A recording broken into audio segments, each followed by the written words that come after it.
சர்வா 2 அடி அடித்ததில் வேண்டுமென்றே மயங்கிவிட்டதைப் போல நடித்து அனுதாபம் தேடியிருந்தான் பிரவீன். அதை உண்மை என்று நம்பி சர்வாவோடு சண்டையிட்டாள் வேதிகா. உனக்கு இவ்ளோ ஆணவமோ அகங்காரமோ இருக்கக்கூடாது சர்வா, கொஞ்சமாவது மனுஷனா நடந்துக்கோ என்று அவள் கூற, நான் திமிரா நடந்துக்கிறேனா? என்ன பார்த்தா அப்படியா தெரியுது உனக்கு என்று அவன் திருப்பி கேட்க, இதுல உனக்கு என்ன சந்தேகம்? நீ திமிரு பிடிச்சவன்தான் என்று சத்தமாக கூறியவள், இன்னைக்கு நீ என்னெல்லாம் பண்ண? அங்க வந்து பிரச்சனை பண்ணி பிரவீனை அடிச்சு எல்லார் முன்னாடியே நீ பெரிய இவன்னு காட்டிக்கத்தானே இதெல்லாம் பண்ண. அறிவு இருக்கிற யாரா இருந்தாலும் உன்னை பார்த்து நான் இப்ப என்ன சொன்னேனோ அதத்தான் சொல்லுவாங்க என்று தெளிவாக சொன்ன வேதிகா இன்னும் கூட நடந்த சம்பவத்திலிருந்து வெளியில் வந்திருக்கவில்லை. தனக்கு உதவி செய்தான் என்று கூறிய பிறகும் சர்வா அவனை அடித்தது வேதிகாவிற்கு சுத்தமாக பிடிக்கவில்லை. அதிலும் குறிப்பாக தனக்கு எந்த உதவியும் செய்யாத சர்வா அவனது ஈகோவிற்காகவும் ஆணவத்திற்காகவும் பிரவீனை அடித்துவிட்டான் என்றுதான் அவள் இப்போது வரை நினைத்துக் கொண்டிருக்கிறாள். நேற்று வரை பிரவீனா சர்வாவா என்ற கேள்வியும் சந்தேகமும் அவள் மனதிற்குள் ஓடியிருந்தாலும் இன்று சர்வாவின் செயலுக்கு பிறகு ஒரு நாள் கூட அவனோடு வாழக்கூடாது, பிரவீனை ஏற்றுக்கொள்வதில் என்ன தவறு என்று அவளுக்கு தோன்ற ஆரம்பித்து விட்டது. பணம்தான் இல்லைன்னு நினைச்சா இவங்கிட்ட குணமும் இல்லை என்றே முடிவு செய்து விட்டாள். அவள் பேசியதை பொறுமையாக கேட்டுக்கொண்டிருந்த சர்வா, அவனுக்கு அடியெல்லாம் ஒன்றும் படல, அவன் நல்லா தான் இருக்கான், எனக்கும் தெரியும், அது எல்லாமே நடிப்பு, அவன் ஒரு ஃப்ராட் வேதிகா, புரிஞ்சுக்கோ என்று சர்வா சொல்ல, என்ன ஃப்ராடு, நடிக்கிறான்னு லூசு மாதிரி உளறிக்கிட்டு இருக்க என்று அவனோடு சண்டைக்கு நின்றாள் வேதிகா. சர்வா அதை பொருட்படுத்தாமல் அவளை பார்க்க, அவன் பாவம், உன்கிட்ட அடி வாங்கி ஹாஸ்பிட்டல்ல அட்மிட் ஆயிருக்கான், இப்பவும் அவனுக்கு ஒன்னும் ஆகல, அவன் நடிக்கிறான்னு அவனை பத்தி தப்பா பேசிக்கிட்டு இருக்க. அடிக்கிறதுக்கு முன்னாடி ஒரு செகண்ட் யோசிச்சு பாத்தியா? ஏதோ மாட்டை அடிக்கிற மாதிரி உன் இஷ்டத்துக்கு அடிக்கிற, இதெல்லாம் நீ எங்க கத்துக்கிட்ட என்று எரிச்சலுடன் சொன்னவள், அம்மா சொன்ன மாதிரி நீ பெரிய ரவுடிதான், நான் தான் உன்னை நம்பி பெரிய தப்பு பண்ணிட்டேன் என்று இறுதி வாக்கியத்தை அவனை நேருக்கு நேர் பார்த்து கூற சர்வாவிற்கு என்ன பதில் சொல்வதென்றே தெரியவில்லை. பிரவீன் நடிக்கிறான் என்று பொறுமையாக விளக்கி கூறியாயிற்று. இதற்கு மேல் அவள் புரிந்து கொள்ள மாட்டேன் என்று சொன்னால் அதற்கு அவன் என்ன செய்ய முடியும்?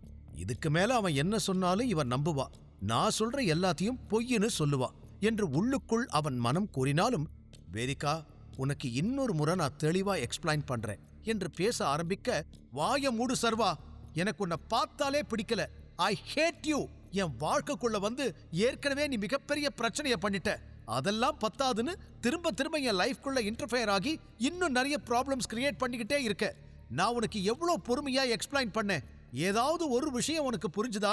இதெல்லாம் பார்க்கும்போது நீ என்ன மனுஷன், என்ன மாதிரி சூழ்நிலையில நீ வளர்ந்திருப்பேன்னு என்னால யோசிச்சு கூட பார்க்க முடியல, உன்னோட வளர்ப்பே சரியில்லை என்று அவள் கூறிய இறுதி வார்த்தைகள் சர்வாவை அதிகமாகவே காயப்படுத்தியது. மிகப்பெரிய பணக்கார குடும்பத்தில் பிறந்திருந்தாலும் அவனுடைய சிறு வயதிலிருந்து கஷ்டத்தை மட்டுமே பார்த்தவனுக்கு அடிதடி சண்டை எல்லாம் சாதாரண விஷயம். ஆனால் இதை அவளுக்கு பொறுமையாக புரிய வைக்க முடியாதே. இருந்தும் பெருமூச்சோடு அவளை பார்த்தவன், வேதிகா ப்ளீஸ், நான் சொல்றத கேளு, நான் எதுக்கு அப்படி பண்ணேன்னு உனக்கு புரியல என்று மீண்டும் அவன் ஆரம்பிக்க, அதையும் கேட்க தயாராக இல்லாதவள், எதுவும் பேசாத, உன்னை பார்த்தாலே எனக்கு கோபம்தான் வருது என்று வெறுப்போடு கூறினாள். பார்வையால் ஒருவரை கொல்லக்கூடிய சக்தி இருந்திருந்தால் வேதிகா இந்த நொடியே அவனை கொன்றிருப்பாள். நான் சொல்றத நீ கேட்கவே மாட்டியா என்று சர்வா இறுதியாக கேட்க, இவ்வளவு நேரம் நான் கேட்டது பத்தாதா? கொஞ்சமாச்சும் மனசாட்சியோட நீ பேசியிருந்தா எல்லாத்தையும் நான் கேட்டிருப்பேன். செஞ்ச தப்புக்கு கொஞ்சம் கூட வருந்தாத நீ சொல்ற எதையும் கேட்க எனக்கு விருப்பம் இல்ல. பிரவீன் உன் மேல எந்த லீகல் ஆக்ஷனும் எடுக்காம இருக்கணும்னு வேண்டிக்கோ, நிச்சயமா நான் உன்னை காப்பாற்ற மாட்டேன் என்று கூறியவள் அதற்கு மேல் அவனை பார்க்க பிடிக்காமல் குளியல் அறைக்குள் சென்று விட்டாள்.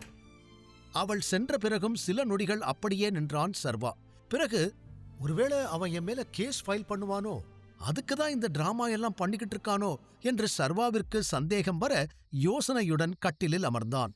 கேஸ் கொடுத்தா பாத்துக்கலாம், அவனை சமாளிக்கிறதெல்லாம் ஒரு விஷயமா என்று அதை பொருட்படுத்தாதவன் அப்படியே உறங்கிப் போனான். அடுத்த நாள் காலை நேரமாகவே எழுந்து கிளம்பிய சர்வா யாரையும் பார்க்க பிடிக்காமல் காலை உணவையும் சாப்பிடாமல் வீட்டை விட்டு வெளியேறி இருந்தான்.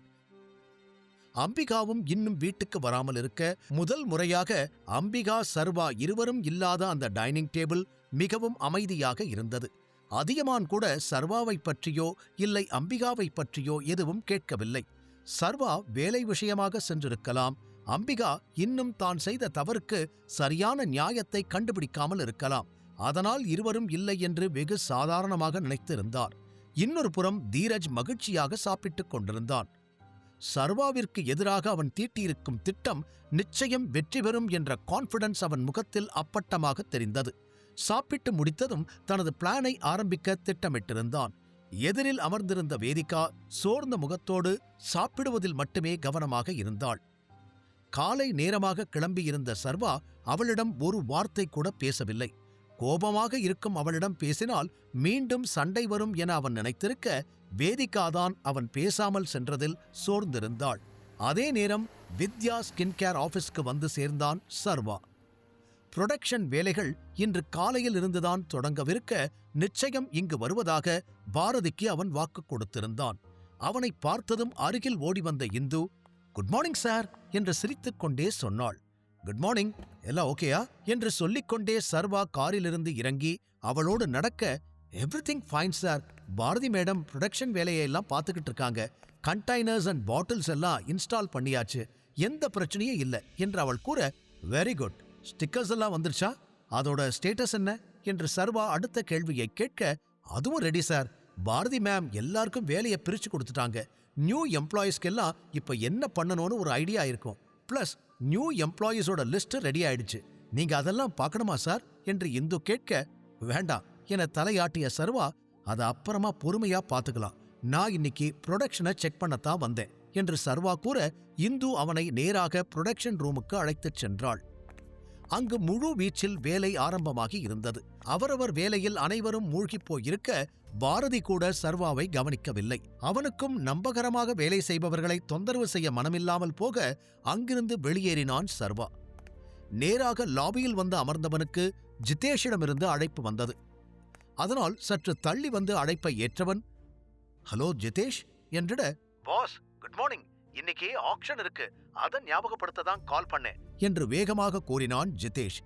எஸ் எஸ், எனக்கும் ஞாபகம் இருக்கு, அண்ட் ஆல்ரெடி சொன்ன மாதிரி நீயும் கண்டிப்பா என் கூட வரணும் என்ற சர்வா அவனுக்கும் ஞாபகப்படுத்த, எஸ் பாஸ், நான் ரெடியா தான் இருக்கேன் என்றான் ஜிதேஷ். அப்போது சார் என பின்னாலிருந்து ஒரு ஊழியர் சர்வாவை அழைக்க, ஜிதேஷ் நான் உனக்கு அப்புறம் கால் பண்றேன் என்று கூறி அழைப்பை துண்டித்த சர்வா திரும்பி பார்த்து அந்த ஊழியரிடம், என்னாச்சு என்று கேட்டான். சார், வெளியில சில பேர் வந்திருக்காங்க, அவங்களுக்கு என்ன வேணும்னு தெரியல, நீங்க வந்து கொஞ்சம் அவங்க கிட்ட பேச முடியுமா, பார்க்க ஒரு மாதிரி இருக்காங்க என்று அவர் லேசான பதட்டத்துடன் கேட்க, தலையாட்டிய சர்வா அவரோடு வெளியில் செல்வதற்கு முன்னரே முன்பின் தெரியாத நபர்கள் சிலர் சர்வாவின் ஆபீஸ் லாபிக்குள் நுழைந்தனர். திடீரென 20 நபர்கள் அங்கு வந்ததில் குழம்பினான் சர்வா. அனைவருமே ஒரே போல கருப்பு உடை அணிந்திருந்தனர். யாருமே பார்க்க சாதாரணமாக தெரியவில்லை. அவர்களை பார்த்து கம்பெனி ஊழியர்கள் பயந்து சர்வா அருகில் வந்து நின்று கொள்ள, புரொடக்ஷன் ரூமிலிருந்து வெளியில் வந்த இந்து நடப்பது புரியாமல் சர்வா அருகில் வந்து நின்றாள். முன்னால் சென்ற சர்வா, யார் நீங்கள்லாம், இங்க எதுக்கு வந்திருக்கீங்க என்று அவர்களிடம் கேட்டான். அந்த இடத்தை சுற்றி பார்த்து கொண்டே சர்வாவை பார்த்து ஒருவன், உங்கிட்ட பேச எங்களுக்கு டைம் இல்ல, ஒழுங்கா தள்ளி போயிடு, வந்த வேலையை முடிச்சிட்டு நாங்க கிளம்பணும் என்றான். வேலையா, என்ன வேலை என்று சர்வா திருப்பி கேட்க, இந்த கம்பெனியோட ப்ரொடக்ஷன் ஏரியா எங்க இருக்கு என்று எதையோ தேடிக்கொண்டே அவன் கேட்க, முன்னால் வந்த இந்து, அதை எதுக்கு நீங்க கேக்குறீங்க, உங்களுக்கு இங்க என்ன வேலை என்று கேட்டாள். ஏய், சொன்னது காதுல விழலையா, நாங்க கேட்கிற கேள்விக்கு மட்டும் பதில் சொல்லுங்க, புரொடக்ஷன் ஏரியா எங்க இருக்கு என்று வந்த கூட்டத்தின் தலைவன் சத்தமாக கேட்க, சர்வாவிற்கு யாரோ இவர்களை அடியாட்களாக இங்கே அனுப்பி இருக்கின்றனர் என்ற விஷயம் புரிந்தது. ஆனால் யார் என்பதை தான் அவனால் யூகிக்க முடியவில்லை. காரணம், இந்த கம்பெனியில் புரொடக்ஷன் வேலை ஆரம்பித்திருக்கிறது என்று தெரிந்து கொண்ட சர்வாவின் எதிரி யார் என அவனுக்கே தெரியவில்லை. நான் புரோட்டான் கம்பெனியில இருப்பேன்னு நினைச்சுக்கிட்டு இங்க ஆள் அனுப்பியிருப்பாங்களோ என்று யோசித்து சர்வா நடப்பதை உற்று நோக்கிக் கொண்டு இருந்தான். இந்துவோ அவர்களையெல்லாம் கோபமாக பார்த்து, ஒழுங்கா இங்கிருந்து கிளம்பி போயிடுங்க, இல்லைன்னா நான் போலீஸ்க்கு கால் பண்ண வேண்டியிருக்கும் என்று மிரட்டினாள். ஓகே, கால் பண்ணிக்கோ, உன்னால என்ன பண்ண முடியுமோ பண்ணிக்கோ என்று திமிராக சொன்ன அந்த தலைவன் புரொடக்ஷன் ஏரியாவை தேடியபடி அங்கு நின்று வேடிக்கை பார்த்து கொண்டிருந்த ஊழியர் ஒருவரின் கழுத்தை வளைத்து பிடித்தவன், உங்க புரொடக்ஷன் ஏரியா எங்க இருக்குன்னு காட்டு என்று அவன் கழுத்தை பிடித்து தள்ளிக்கொண்டே நடக்க, அதுவரை பொறுமையாக இருந்த சர்வாவிற்கு கோபம் வந்துவிட்டது. டேய், அவரை விடு, அண்ட் ஒழுங்கா மரியாதையா இங்கிருந்து ஓடி போயிடு என்று கத்தினான். சர்வா வார்த்தைகளில் அவனை திரும்பி பார்த்த அந்த தலைவன், நீ யாருடா, பெரிய ஹீரோ மாதிரி சீன் போட்டுக்கிட்டு இருக்க என்று திமிராக கேட்க இந்துவை பார்த்த சர்வா, போலீஸுக்கு கால் பண்ணு என்று கூறினான். அவளும் போனை எடுக்க, ஒழுங்கா போனை உள்ள வை, இல்ல இங்கிருந்து ஒருத்தர் கூட உயிரோட போக முடியாது என்று அந்த இடமே அதிரும் அளவிற்கு கத்தி மிரட்டினான். அதில் இந்து பயந்து போய் போனை அப்படியே வைத்துக்கொண்டு நிற்க, அடுத்த நொடியே போனை பிடுங்கி இருந்தான் சர்வா. போலீசுக்கு கால் பண்ண நம்பரையெல்லாம் டயல் செய்தவள் அவன் கத்தியதில்தான் பயந்திருந்தாள். அதனால் அடுத்த நொடியே அந்த எண்ணுக்கு கால் செய்தான் சர்வா.